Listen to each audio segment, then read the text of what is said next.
George, halika na. Magkakasakit ka dito. Umuwi na tayo. Diyan ka lang. Diyan ka lang. George. Putik! Yan ka na naman eh! Palibhasa kasi alam na alam mo kung paano ako kunin eh. Isang ngiti, isang kanta, isang akap, isang sorry. Wala. Umiikot na ulit ng mundo ko.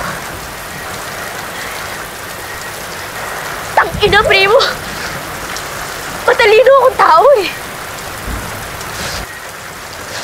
Ano na naman yung kapalit kapag binalikan na naman kita? Titigil na naman yung mundo ko para sa'yo? Ilang taon na naman ang buhay ko yung sasayangin ko? Tangina, mo ba si Miko? Ayun! Magiging doktor na. Si Jessica? Happily married.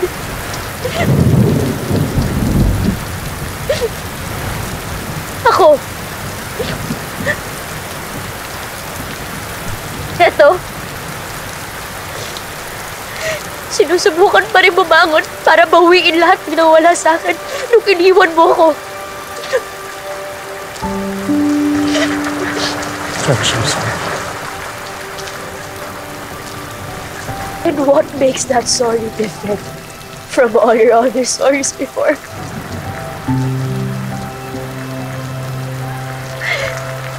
Halos 7 taon ang buhay ko.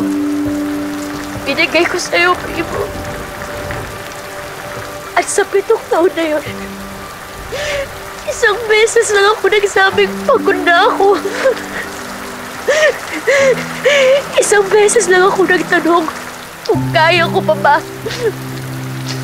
Isang beses lang ako nagkaroon ng lakas ng loob para sabihin kung ano talaga yung nararamdaman ko. Na nasasaktan na ako. Na nauubos na ako. Isang beses sa napakaraming beses na pwede ako sumuko, pero hindi ko ginawa.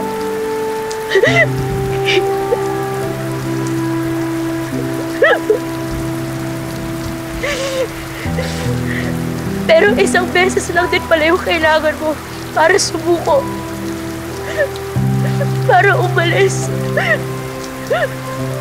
Ba't hindi na bumalik? I needed you to fight for us that night. Because I was so tired fighting alone. Yung kahit na sabihin kong umalis ka, hindi ka aalis. Kasi kilala mo ko eh. Alam mo na nasabi ko lang yun kasi pagod ako. Pero mahal kita. Mahal din naman kita eh. Mahal pa rin kita, Joe. Pero isang beses lang ako napagod. Iniwan mo na ako. Yun ba yung pagmamahal mo, primo? Huh? How could you give up so easily? How did you not find a reason to stay?